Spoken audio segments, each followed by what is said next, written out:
యోహాను సువార్త 4వ అధ్యాయము 46వ వచనం నుండి 54 వరకు ఉన్న ఈ భాగంలో నుండి ఒక ప్రధాని మనకు కనబడుతున్నాడు. ఒక ప్రధాని యేసు ప్రభు వారు కపెర్నహూము అనే గ్రామంలోనికి ప్రవేశించాడు. ఆయన ఈ ప్రధాని కుమారుడు ఒక భయంకరమైన బలహీనతతో బాధపడుతున్నాడు, ఒక రుగ్మతతో బాధపడుతున్నాడు.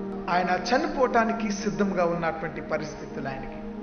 అలాంటి సమయంలో కపెర్నహూమునకు యేసయ్య వచ్చాడని విన్నటువంటి ప్రధాని యేసయ్య దగ్గరికి వెళ్ళి, అయ్యా, నా కుమారుడు భయంకరమైన బలహీనతతో చావ సిద్ధమై ఉన్నాడు, నీ ఒక్కసారి వచ్చి నా కుమారుడికి ముట్టితే నా కుమారుడు స్వస్థపరచబడతాడు, బ్రతికింపబడతాడు అని ప్రధాని ఏం చేస్తున్నాడంటే యేసయ్యతో మాట్లాడుతున్నట్లుగా మనం చూస్తున్నాం. చక్కటి ప్రశ్నలు యేసు ప్రభు వారు అక్కడ వేస్తుంటారు. అద్భుత క్రియలు, సూచక్రియలు తప్ప ఇంకేమొద్దా నా దగ్గర నుండి అని అడుగుతాడు ఆ ప్రధాని.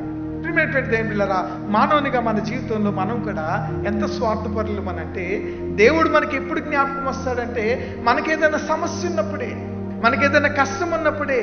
ప్రభువు యొక్క ఆకాంక్ష ఏంటంటే యేసయ్యను మనం ఎప్పుడు కూడా ఒక అవసరతను తీర్చేటువంటి దేవునిగా మనం చూడొద్దు అంటాడు దేవుడు. మీరు దేవునిని ఎలా చూడాలంటే విశ్వాసముతో, నమ్మికతో యేసయ్యను మీరు ఆరాధించాలనేది దేవుని యొక్క ఆకాంక్షగా కనబడుతుంది.